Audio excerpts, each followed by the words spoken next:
विश्व मुक्त खेती और समृद्ध किसान, इस विषय पर मैं आपसे बात करूंगा। हमारे भारत देश में एक बहुत पुरानी कहावत है और उस कहावत में ऐसा कहा जाता है, उत्तम खेती मध्यम बान, करे चाकरी कुकर निदान। ये हिंदी में कहावत है। इसका अर्थ ये होता है कि खेती जीवन में सबसे उत्तम काम है, सबसे अच्छा काम है, सर्वश्रेष्ठ काम है।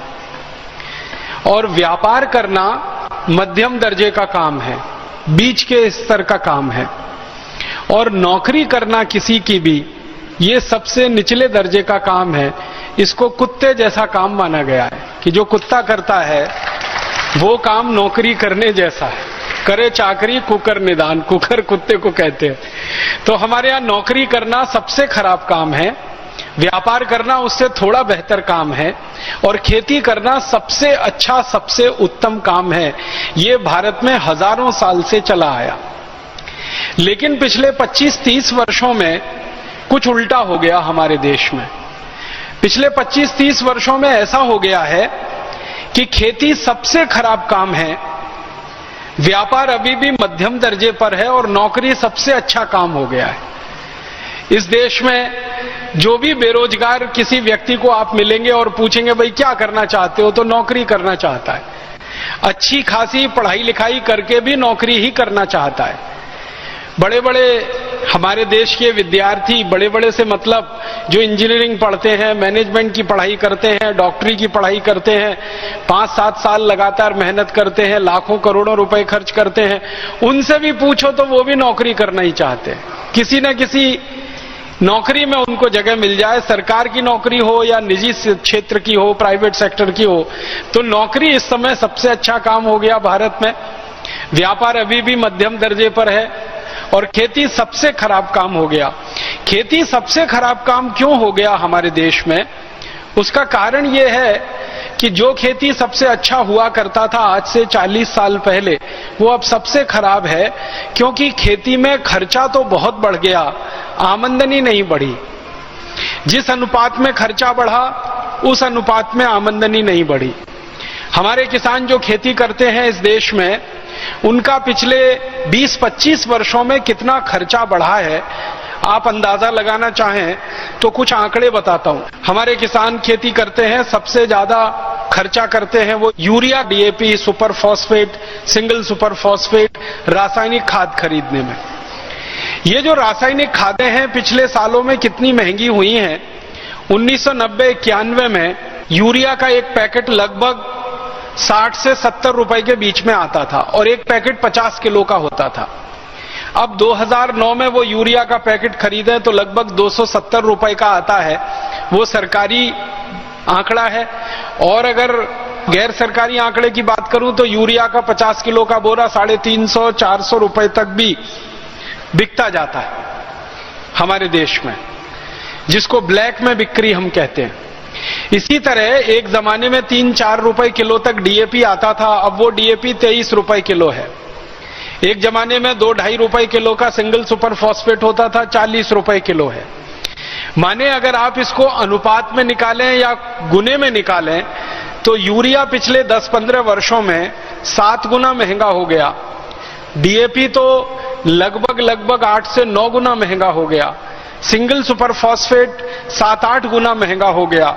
इसी तरह से किसान के काम आने वाला डीजल, जो कभी 3-3.5 रुपए लीटर बिका करता था, अब 38-40 रुपए लीटर, 10 गुना महंगा हो गया।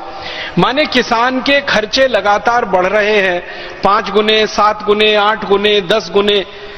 और किसान जो रासायनिक कीटनाशक और जंतुनाशक खरीदते और इस्तेमाल करते रहे हैं, जो जंतुनाशक, जो रासायनिक कीटनाशक 100 रुपए लीटर, 150-200 रुपए लीटर आते थे, आज उनकी कीमत 15,000 रुपए लीटर तक पहुंच गई।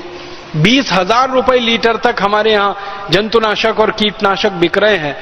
तो सैकड़ों गुना महंगा किसानों के लिए जंतुनाशक, कीटनाशक, और कई गुना महंगी खाद, रासायनिक, ये सब किसानों के खर्चे तो बहुत बढ़ गए हैं। लेकिन खेती से होने वाली आमदनी उस अनुपात में नहीं बढ़ रही है।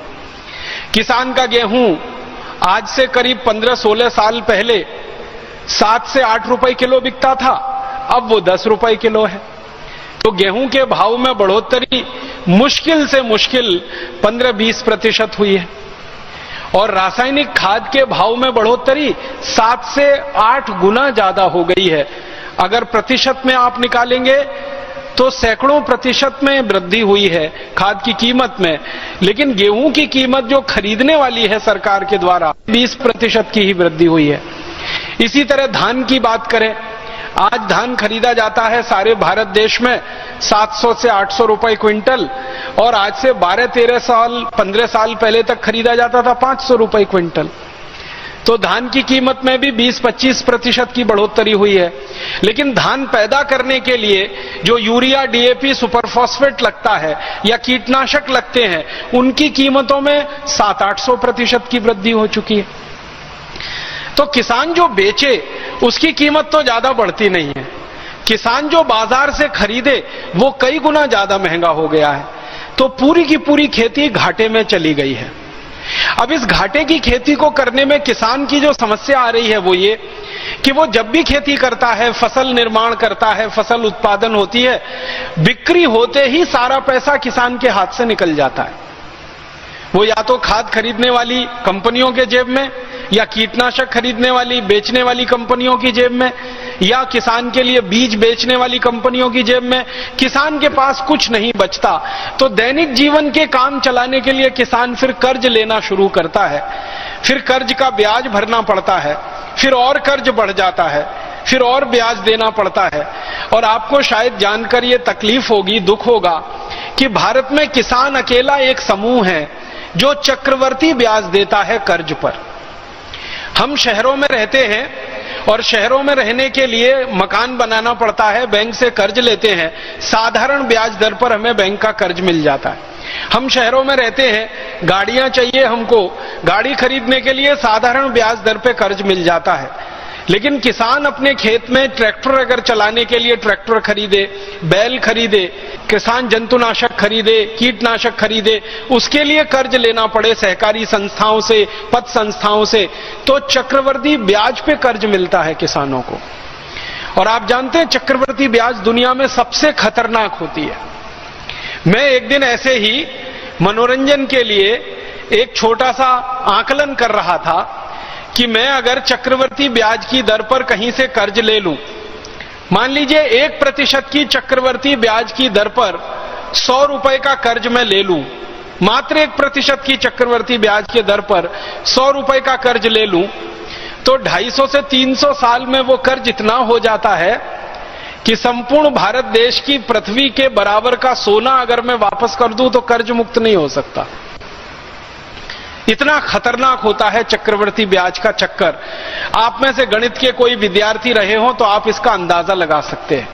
हमारा किसान इसी चक्रवर्ती ब्याज के चक्कर में फंसा हुआ है। इस देश का एक भी किसान भाई बहन ऐसा नहीं है जो कर्जदार न हो, क्योंकि खेती में उत्पादन के लिए जो खर्च है वो बहुत ज्यादा और बिक्री के लिए जो लाभ है वो बहुत कम। तो हर एक किसान कर्जे में फंसा है। उस कर्जे के दुष्चक्र में अंतिम नतीजा जो निकलता है किसान के लिए वो ये